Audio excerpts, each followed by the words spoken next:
All right, all right. Good evening. It is Tuesday. Tuesday. I almost said Thursday, man. That was a long time ago. It is Tuesday, and we are live on the Real Money Coach Show. Thank you for being here. And you know what we say. Come on in. Let us know where you're watching from, what city, what location, what part of the world you are in. Let us know so that we can recognize you this evening and say, I really don't know if y'all can hear me until somebody puts in the chat where they're at, where they might be watching from. Then I know that it is live and we don't have any technical difficulties. So make sure that you put that. I see there's some people watching, but where are you watching from? I'm excited. I'm excited about tonight. I'm excited about what we're going to do tonight. We're going to do something a little bit different. But I do have a couple things I do want to talk about, a couple announcements I do want to make. It has been finalized. The dates have been secured, and that is for the Power Networking Conference that will be in Charlotte. It will be July 10th through the 14th at the Westin in Uptown Charlotte. So it's July 10th through the 14th. We're excited about that. If you listen to my radio show on last Saturday or listen to the podcast, we probably ought to put the link to the podcast on here somewhere. But let me tell you something. James Smudgy Mitchell, who I guess I probably need to check at some point tonight and see if he is if he's won re-election. The election is tonight for the primary, and James Smudgy Mitchell was running as a city councilman at large to keep his seat on city council. He's been quite instrumental in, I think last week we were talking about the Battle of the Bands, the HBCU Battle of the Bands. He's been instrumental in the Power Networking Conference, coming here. And so the team, George Frazier's team, was here yesterday for a site visit and all those type of things, and everything's a go. And so we're excited about that. We're excited about the conference being here in Charlotte. And so let me do this. Let me go ahead and bring my co-host on tonight, Mrs. Michelle Mitchell. Hey, Michelle. Hey, Tony. How you doing? How you doing today? I'm doing good. You doing good? Yeah. Good. Michelle, man, thank you for attending the GoFundMe is not life insurance webinar. No Last problem. Thursday, we had a great turnout. We had 54 people. You did. And so it was great. So hopefully the information was good. We got a lot of great feedback. And so guess what I did? You scheduled it again. Yes. Again. It is going to be September 21st. So that is a week from this Thursday. Same registration, same thing. You just go to TonyJacksonWebinar.com, register for it. And so we'll do it again. We'll do a lot of the same, but we may add a couple different things. So what did you think of the information? I thought the information was good. You had a lot of interaction. People asked really good questions. Yeah. About the different types of life insurance and, even just situations where people don't have life insurance and how that impacts everyone else. Because it's the person that is deceased that didn't have life insurance, but it causes issues for their loved ones, right? Absolutely. Mm-hmm. And I really, my preference is to have questions, right? Because, I prepare some content, but for me, people asking questions is really where the value is. And it is. Ask your questions and hopefully you feel like that's a safe environment to do it. And that makes even doing it again not quite the same, right? Because there'll be different people asking different questions. Yeah. I kind of think that that's just the best way to do it. Yeah. I thought it was really good. And then towards the end, you talked about how life insurance is actually an asset. Like, Right. people don't really realize that, nor do they realize how the living benefits can impact them. Sure. Yeah. Sure. Well, Mhm. it's interesting that you mentioned that because our guest next week will be a young lady named Dr. Sydney McKinney. Mhm. And Dr. Sydney McKinney actually has a Kaizen plan. And so she's going to come in and share why she decided to do that. And I don't, I mean, she's younger than us, right? So, but just why she decided to do it. And again, if we're talking about, it's a Class A asset. When you fill Yeah. out the application, it says what is the value of your life insurance. Yeah. Yeah. That's an asset, right? When you have Yes. to list it like that. Yes. And so I do want to continue to remind people that if you have not, or you want a free review of your life insurance, that you do not have to wait to the webinar. You can just go to my calendar, ipadyourmoney.com, and Dante will roll that information as we go through the night. He'll also put up the on the scroll there, how to register for the webinar, how to schedule an appointment with me so that you guys can do that. And also, we want to continue to remind people to subscribe to the YouTube channel and all that good stuff. Yeah. So, enough about me. Michelle, what's going Yeah. on tomorrow? I have this thing on my calendar. You got to tell me about it. You got to tell everybody about it. What's going on tomorrow? Yes. Tomorrow, the team and I, we're doing our monthly financial empowerment roundtable, which means anybody can attend who has a business, and you have questions about finances, basically. So basically, I'm preparing content at the beginning just to do some education, and this month we're talking about just business foundations, what you need to have in place in order for you to see increased revenue and increased profit so that you can start to build financial freedom in your life as a business owner. So, we'll be talking about that for a little bit, and then we'll just answer questions. Is probably going to be a lot of how do you do that? Right. Yeah. So you're talking about foundation, you're not talking necessarily formation, like Correct. LLC versus S corp or that, No. but it's about the No, foundation. not necessarily unless we have questions about that. Of course, I can answer those questions. But it's really foundations. What I tend to find, Tony, is that um, business owners think they need to always create new sales. They always need a new customer coming in the door. And I don't necessarily believe that. I believe if you have a client base, you have enough within your client base to increase revenue and increase profit. By servicing deeper. Yes, by servicing deeper, Yeah, pricing them correctly. But first, as the owner, you need to understand what your vision is. right. If you don't understand really clearly what your vision is, you will say yes to so many things that are not getting you closer to where you want to be. So you need to learn what you can say yes to and what you can say no to. And then we need to price it right, right? For the right client and not discount. Well, it's so interesting, Michelle. You made me think about it. I had speaking to another agent, and we were pulling up our one of our reports. Mhm. It's interesting that myself and this particular agent we're at the same level, right? Mhm. In terms of success, right? Right. And when I looked at, she had recruited into her organization 400 agents. Wow. 35 of them were like licensed, commissioned to sell, and all that kind of stuff. Mhm. And I pulled up my number. I was like at less than 80 Yeah. with like 17 people, but we're at the same level. And it's like Mhm. that's a whole lot less to manage. Mhm.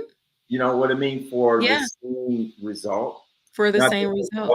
there's other parts of that that are very relevant, though, Yes. because I mean, if you have the right people in the right on the right team, you know, Right. it doesn't become as dependent on you when you can spread it out like that. So I Right. think that there's some value in that too. Yes. And Yes. so, but it's just kind of interesting as you're talking about that. It's just terms of being more efficient with Yes. our time, talent, and Yes. treasure. Exactly. So Yes. You got to be more efficient. So it's not always getting in that new, like optimize what you have first. And yeah. then once you have that system working, then you can pour in new people and they have a pathway or a journey that they follow with you. See, you hitting all the key words here, and you pulling this out of me, right? Because as you were talking about, you started pouring. You said you got all that you need, and it just takes me to Second Kings 4 because I love that particular passage from verses about 1 to 4, where the widow Mhm, here's how that story went, right? So the widow went to the man of God and said, your servant loved the mhm, Lord, right? mhm. So first of all, we understand that Yes. servant loved the Lord. He's in church, all that stuff. Mhm. He's dead, Right. right? And the Mhm, creditors are coming to take my children mm, to pay off his debt. right. So there's a lot in that, right? So first of Mhm. all, number one, he didn't prepare for his death. You didn't prepare. Life Mhm, insurance awareness month, putting that mhm. in there, didn't prepare for it. And what the creditors were coming for the house or the car, they were coming for her children. Yes. And Elijah told her to go get jars Yep. and start to fill the jars. So Mhm. everything that she needed, She he what? already Already had. he Yes. already had it, right? Yes. Now, Yes. the other thing that's so significant about the story that I love is the fact that what he said is send your son to Mhm. get these empty jars. Now, what did the empty jars represent? The empty jars represented people who had oil that had used it all up. So Mhm. what really was that? There was a demand Yes. for the oil, For the but oil. their jars were empty. Yeah.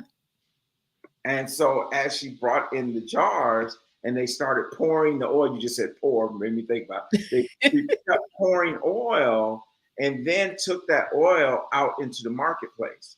And so Yes. everything that she needed for survival, she already had. And he told Yes. her that, there's a whole lot more to it that I won't get into in terms of, working on her belief. I believe Mhm. that he had her come in, close the door, and start pouring the oil. So her belief level started to rise Right. as she's seen all this oil pouring. And when they ran out of jars, then they said, now go to it, sell it, pay off your debt, and live off the rest. Mhm. So there's a whole lot into that story.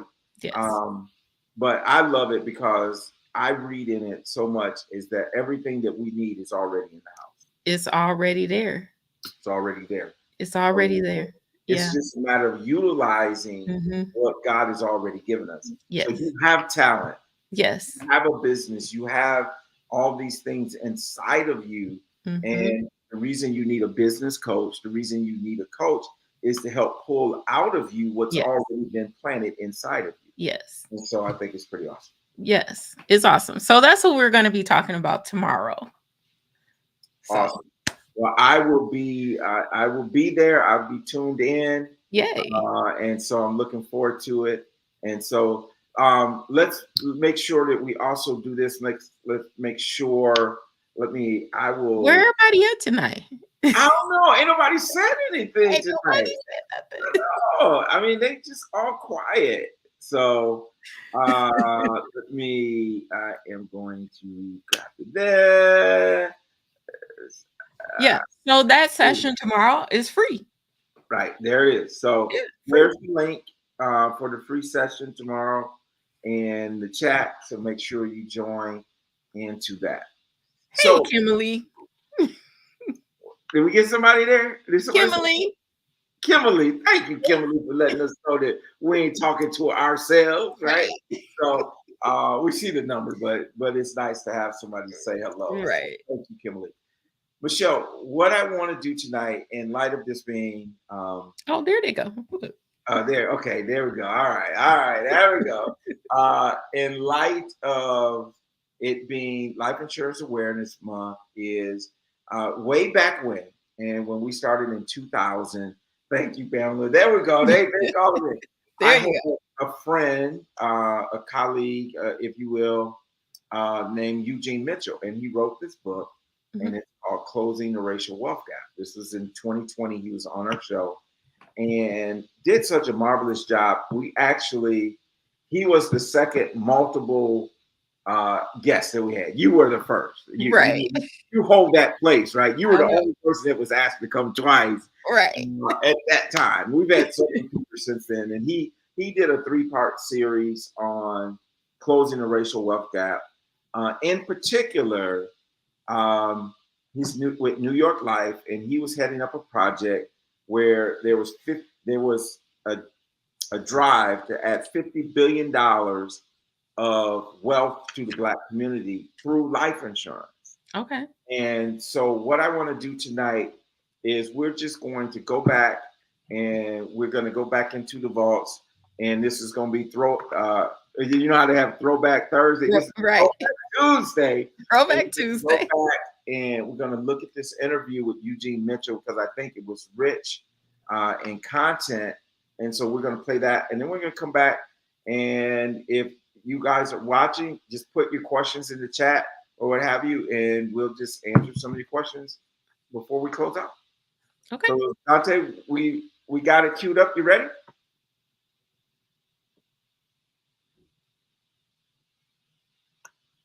Did I look younger 3 years ago?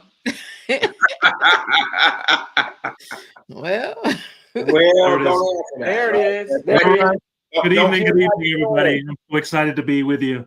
Thank you for the Man, I invitation. met you at the Power Networking conference last year in Houston. I was actually, to be honest with you, Eugene, I was a little bit nervous when you came to my workshop. And I'm like, this guy knows something about insurance, man. I better be on top of my game when if he's sitting in the audience. And so, man, it was a great pleasure having you there. Eugene, what I'd like for you to do, man, just tell us a little bit about your background, little bit about who you are, and also tell us a little bit about this movement at New York Life, why you did it, and just kind of share with us from your heart right now, and then we can get into the particulars of the book. But I want to hear from the man. Sure, I appreciate it, and thank you for the introduction. Thank you for reading from the book. I got to put one more acknowledgement on there before I get in trouble later tonight. I got first acknowledged and thanked my wife, Mecca, for her time and support and belief in me. And I believe this is, the strength of what I have and where I'm going. Like I said, the God-given purpose. That the family unit is so important in that, and have the strength of a partner like her, and like I know many of us have. She's first. She's first. No, I'm just saying. She's Don't first. Get me in trouble. Don't get me in I don't want to trouble. get you in trouble, man. I don't want you having to sleep in your office there. Thank you, Thank you. No, but it's really an honor and a pleasure to be here. I am Eugene Mitchell, President and CEO of E. Mitchell Enterprises, which is a financial literacy and a financial services company. I'm also the author of the book, Closing the Racial Wealth Gap, 7 Untold Rules for Black Prosperity and Legacy. And really the inspiration for both the book and starting my own company here came from the 17 years that I worked at New York Life Insurance Company, a Fortune 100 company in this great country of ours. And I got to sit in a privileged position amongst the other cultural marketing groups, Chinese, Vietnamese, Korean, Hispanic, and Indian markets especially. But I got to watch what the general market was doing and what the Jewish community and others were doing to create wealth for themselves and their families in ways that I realize we've not been taught in the Black community, or we don't know or haven't been doing the same way to put us on the same level that they have. And so really that inspired me over the years to really find out more And the book really is sort of this chronology of sort of starting from where the light bulb went on for me, in sort of what I had been missing, what I've not been taught, but then also what I've been able to bring to my family, then to empower the agents with, and then we've brought to the community. I loved everything that you guys had said in the beginning, in this opening here, in that we are starting from behind as a Black community. And really, that's where my passion and my love and my intention has been over the years, to make sure that we are brought up to speed, and put on par with everybody else. But I think you said it, Tony. We've not been given all the rules, and without having all the rules to play the rules of it to play the game, it's like if you were playing a card game or a board game or a sports game. If you don't know all the rules, how can you be expected to keep up, let alone get ahead of anybody else? And so that's part of where I was going with the intention of this book, to make sure and share the rules that I've seen others using that we've been missing. I also want to acknowledge that I think Marlon said about sort of the information and understanding the intention of the information, because it's not that we haven't been given things to do. Much of it has been the wrong things to do. Where I'm going, we've been distracted by symbols of wealth. We've been following social media and the reality TV and the athletes and the entertainers and things that they've been doing, thinking that's what we need to aspire to. And that doesn't help move us to the next level in times like this. I was talking to you earlier, Tony, about my you talk about from the heart, my concern of where we are now with this COVID-19, in that this is a deadly, around the deadly nature of this disease in our community, and that we have to really come together to properly cover and protect our finances as a family and as a community. Because it's not only going to be this COVID-19, that this is just the current pandemic, the current issue, the current challenge that we have, that there's going to be a COVID-20, a COVID-21, 22, or whatever they're going to call it. We're going to have, as Marlon said, the recession of the early 2000s, the 2008. At my age now, I realize things are cyclical in the economy. It's going to be up and going to be down. So as far and as much as we focus on trying to be successful, we also have to put right up there, making sure that we can weather storms like these to get to the next level. See, I just think about how many of those, and I was sharing with you earlier, Tony, of the 60,000 lives that have been lost now, as tragic as that is in our country. 60,000 lost, and we know that a majority or a significant number of those, an outweighted number of those, are from the Black community. So say if it's 20%, that'd be 12,000 people in our community that have been lost. I want us to think about and make sure that we're providing for those families, not only that are grieving, but they are set up to be better and to be able to continue in their livelihoods, their establishment, and in their lives after those people are gone. And so that's a concern to me.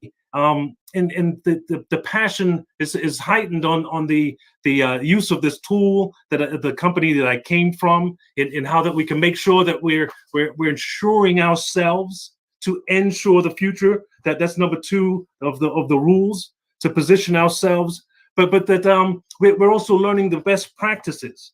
Not that we have to be like anybody else, but we need to learn best practices for ourselves to make sure that we are not only be able to recover from these type of pandemics and crisis moments, but we can take advantage of opportunities in these times.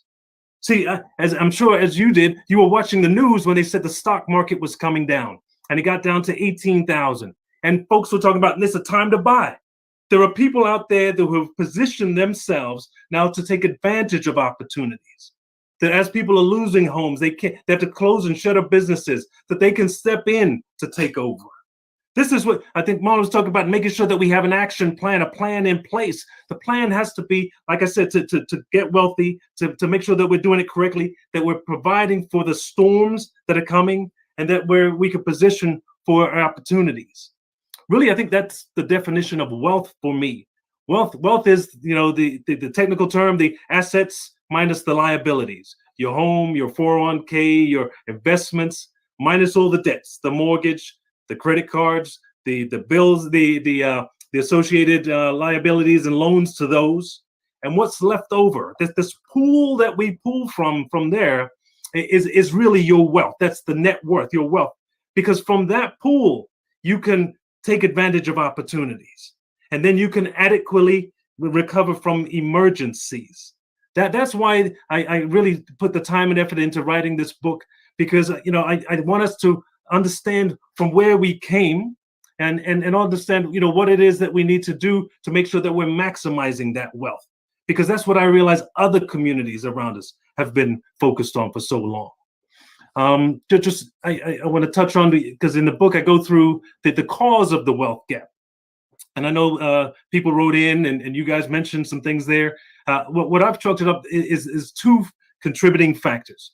You've got past contributing factors, and then you've got current contributing factors. Of the past contributors to the wealth gap, of course, you had 246 years of slavery. You had 100 years of Jim Crow. You had all the setbacks. You're talking about the white supremacy. Somebody wrote in, absolutely, that kept the discriminatory lending practices. The GI Bill, that we didn't get the same access to college and loans, right? You have mass incarceration. You've had all these systemic issues, governmental issues that have made sure to keep the Black community behind. And so we are starting from behind, and those, I would say, are the past contributors. And so where I wholeheartedly support and agree with the politicians, especially this year, as they started to talk about reparations and making good on that debt that is owed to our ancestors and to all of those who went before us, were caught up in those practices that let them and made them become behind. We have to make sure that stays in place, and that we're focused on making sure that is made up and taken care of.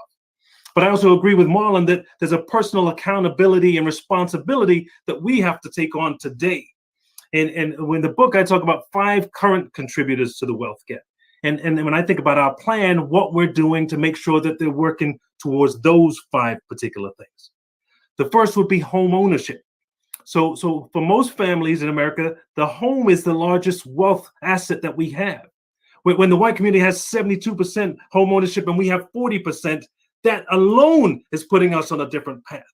So we have to do what we can, and in the book, and I'll talk about it as we continue the Q&A as we go through the different chapters. What can we do? How are we making sure that we are starting and moving towards owning property? Because that will then become our greatest asset. It's that asset that you can borrow from, those home equity loans, that when times like this, when we get furloughed, when we get laid off, that you can get other income streams to tap into to make sure that you can pay the bills and you're not set too far behind. The second contributor, current contributor, I have to say, is the annual median income between the average white family and the average Black family. And so we know there's an income gap, right, between the white families and the Black families. But I talk about in the book other income streams that we can create for ourselves, right? So we don't have to be solely dependent and reliant on that one job that we have to go to, that we have no option because we're essential workers, because we can't work from home, that we have to go to. Are there other income streams? And I talk about that in the book. The third is our unemployment rate. The disparity there, the 11% for the Black community versus the 5-6% for the white community, is huge. And I talk about and have partnered with along the way of this $50 billion campaign to help support Black-owned businesses towards really creating success for them, making them become more and increasing our spend with them, because as they become more successful, they will likely hire more Black individuals that can impact our unemployment rate. The fourth contributing factor is our college education rate and our skills, the trade skills that we learn. That we have to make sure that if we're not going the path of college, that we are learning skills, that we can make a salary, that we can become entrepreneurs, that we can build our own business and become on par in the way of the employment and the income of everybody else. And then the fifth area is the family support and inheritance. Now, this is really the crux of my life's work, and where this $50 billion community empowerment plan that I created and we completed after 6.5 years came from. In watching how other communities set themselves up in the way of inheritance for the next generation. And for me and where I came from, it was done primarily in the way of using life insurance, where we talk about misinformation. I realize many in the Black community have only ever been taught that life insurance is about covering the cost of the funeral. And this goes back from the Black insurance companies to the debit agents, those white agents that would come to the house to take a dollar or two from Big Mama years ago. They talked about giving her a great home going, but it was never about leaving the family better off, setting them up for the next level. And that's what I realized the other communities were doing. Those other cultures that I sat next to were doing, right? So in incorporating some of this for ourselves, I created the $50 billion Community Empowerment Plan, which was a vision that was supposed to create a different conversation and intention for the tool of life insurance. I said, let's look to get 200,000 African Americans out of 43 million to see the value of owning at least $250,000 of life insurance. 200,000 people with $250,000 of life insurance will create $50 billion of protection. But as long as we keep it in force, by the time we pass, if that is enforced, it will get paid to the next generation. 200,000 times 250,000 will create $50 billion of tax-free future income, because life insurance passes tax-free. You talk about the rules we don't know. There's a key one there. Your home, your investments, your retirement, everything will be taxed when it passes to your children, but your life insurance is not.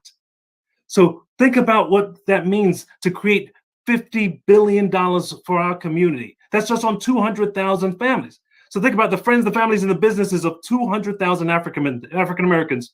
What can't we do with $50 billion, right? So this is millions, hopefully we're creating individually for families, billions collectively.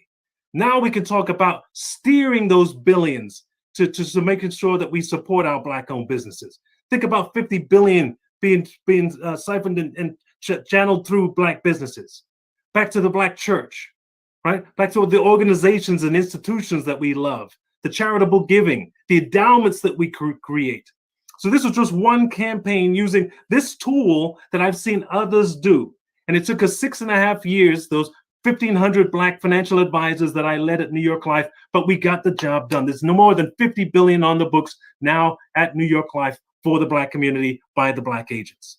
And so the whole movement and mission now is to move that to the next level and to continue to learn these strategies and these tools that in ways that they're being used by others that we haven't been doing. A quick one that I love to share, just because I'm here and I know you're coming in now, Tony. One in where I live here in Brooklyn, right? They would say that Jewish family across the way from you there, they take out $1 million of insurance on the 2 oldest in the family. And in that family of 30, the 18 others would make the payments on it. Let me say that again. Take out $2 million on the 2 oldest, and the other 18 will make the payments on it. And in their mind, it wasn't about profiting off the death of grandma and grandpa. And that's never, ever where I'm talking about what we're needing to do or think about. And that's not where they are. They're looking to hold them up as the matriarch and the patriarch, because from that $2 million, they will pay for the college education of all those children and grandchildren, right? They'll give them the startup capital to start their own businesses. And key to where we are in New York City and many of these city and urban areas, they're giving them the down payments for the homes. How do you get $1 million brownstone, $2 million brownstone? How do you get 20% down? You and I, Tony, are likely not going to earn 20% down to put down on $1 million brownstone. But when grandma passes and she gives 200,000 there and 200,000 there, we can buy 2 brownstones. It doesn't have 3 or 4 floors. We can have rental income off of those. This is the use of tools. That's what I'm saying, understanding the strategies that others have been using that we've not been taught. So many of us are so smart, you know, oh, I know what that is. I know what the stocks are. I know what investments are. I know what life insurance is. But are we understanding how others are using it in ways that we are not or no, have not been taught? That's where my passion comes from, Tom. Wow, Eugene. I mean, normally we take a 30-second break, but we ain't got time for no 30-second break, man. We got to keep rolling. You know, it's interesting, and I'm just gonna just put this out there. You talk about reparations, and one of the things that just when this CARES Act and stimulus came out, and they said everyone's going to get $1,200, and man, that happened quick. But when you start talking about reparations, there's like, well, we don't know how to do it. We don't know how we're going to do it. Where's the money going to come from?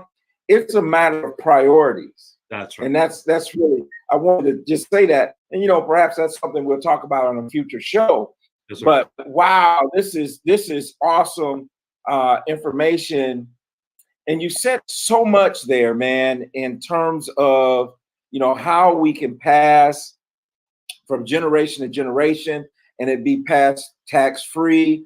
You know, one of the things I wanted to, as we unpack some of the 7 rules, one of the things in here that you talked about in terms of knowing your worth.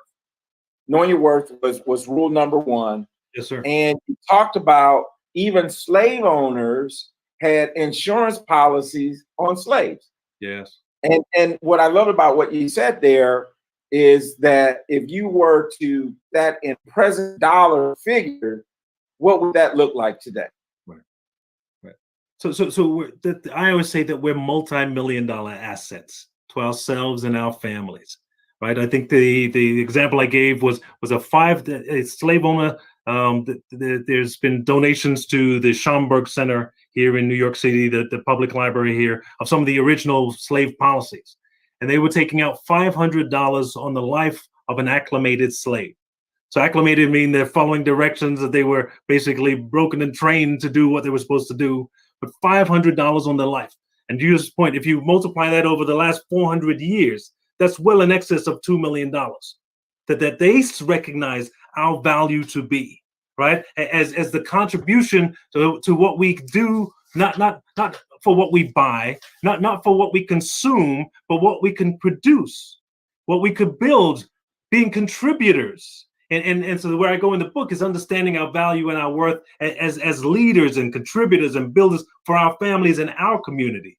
And understanding that a similar calculation you could do today is to say, if I earn $50,000 a year and were to do that for 20 years, that's $1 million.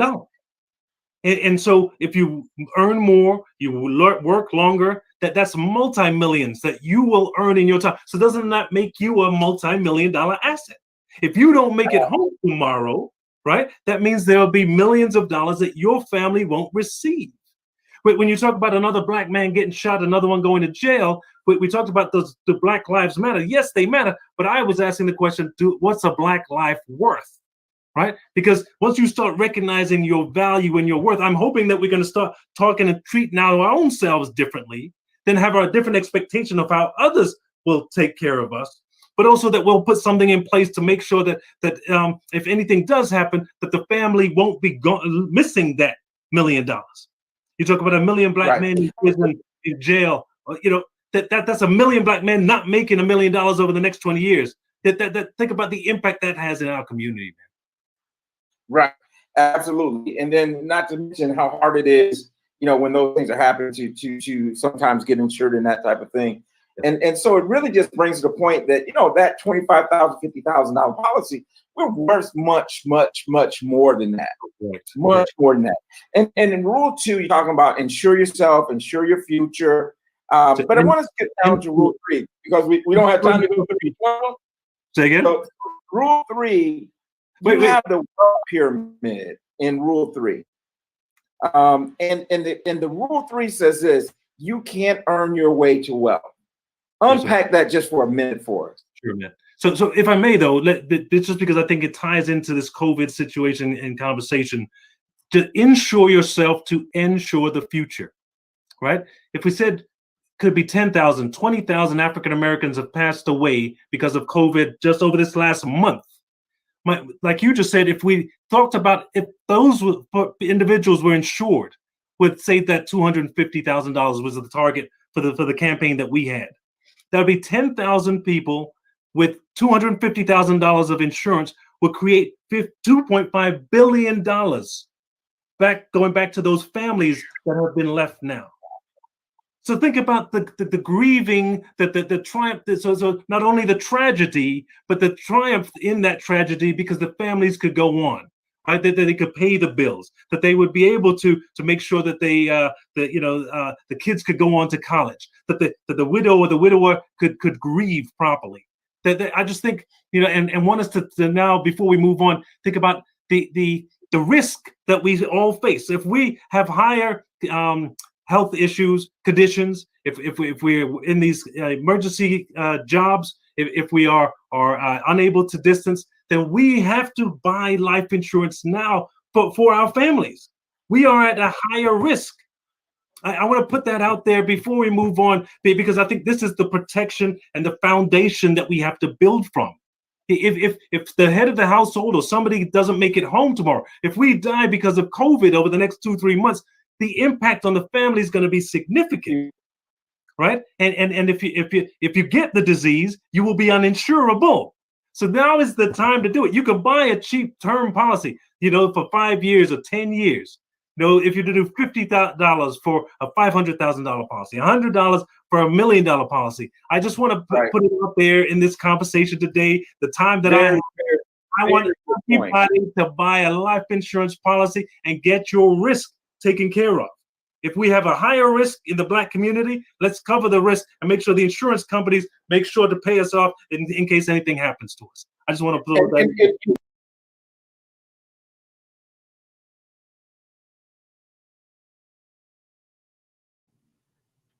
That was good.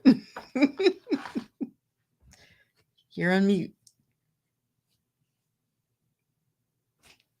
I was muted. I was talking about how passionate Eugene was about or is, and it's a great book, Closing the Wealth Gap, and just making us think of life insurance in a different term, right? A different way, not always about as he mentioned, the debit agents that came by and got the payment from Big Mama. I remember my Big Mama was doing the same thing, paying the little thing. Never knew really what it was back then, but so just kind of interesting to unpack some of that. What do you think? Yeah, I thought that was very good, and how other people use life insurance to trickle down. Other cultures, yes. Other cultures, yes. And I'm just like, that made so much sense. Well, they'll take it, they'll pull their money together, and they'll put insurance on the patriarch of the family, and then it just allows that to trickle down. Like you said. And another interesting thing is, I remember even when he was talking about it, it's just now there's the down payment for the brownstone, right? Right. Yeah. You got $1 million property that you want to buy, you need $200,000 down. Right. And we might not necessarily have that in cash, but certainly, we could leverage the life insurance rate. The life insurance, yeah. And so, I just thought it was a good one to go back. And it's really a 3-part. It's a 3-part program, and maybe we'll pay a little bit of it next week, and then finish up the month with a little bit of parts 1 and 2. But we do have a special guest that's going to be with us next week, Sydney, that's going to be talking about her experience and why she decided to, get the Kaizen and get one of these assets. I know. So, and to be young and be able to do that is pretty awesome too. So, love seeing that. And anything else that you have? Yeah. No, that's it. Like, y'all come out tomorrow and to remind us what time? It's at 1 p.m. Eastern. 1 p.m. Eastern. 1 p.m. Eastern. So I'll be in my car. I'll be leaving the radio station. Of course. But I will be on. Yes. And I'll go someplace and finish your show out. And so that'll be pretty good. I have to look, Michelle. I think I might have it on my calendar for the wrong time. What? Let me see. I gotta check. Yeah, I have it at 2 o'clock. It's at 1 o'clock. It's 1 o'clock. You Yes. sure? Let me check my calendar. The invitation from LinkedIn has it at 2 o'clock on my calendar. Is it really? You know what? Because, yeah, No, Jenny I is don't. Central Time Zone. So she probably did 1 o'clock, not thinking it's Central. Okay, so should I leave it at 2 or should I move it to 1? It's at 1 because, yeah, Okay, it's at 1. so I should move it to 1 o'clock on my calendar. You should move it to 1 o'clock. And let me go into LinkedIn. Thank you for letting me know. Hey, this is what family's for. Right. Well, listen, everybody. Thank you for tuning in. I hope that you enjoyed the replay, the replay of Eugene Mitchell talking about closing the racial wealth gap, utilizing insurance. If you have any questions, make sure you put it in the chat. And not seeing any. Thank you all for continuing to watch. I see that we still have a number of people that watched through the whole video. And as always, if you need or like to have an appointment with me, then most definitely go to iPadappointment.com and schedule your appointment. Lisa, thank you for being here. And you see, you got your girl Pam is here as well. So Yes. Jersey contingent in the house tonight. Okay. So thank you all, and make sure you subscribe to our YouTube channel. And with that, have a wonderful evening, and we'll see you next week. Have a good night. God bless everybody. Bye-bye.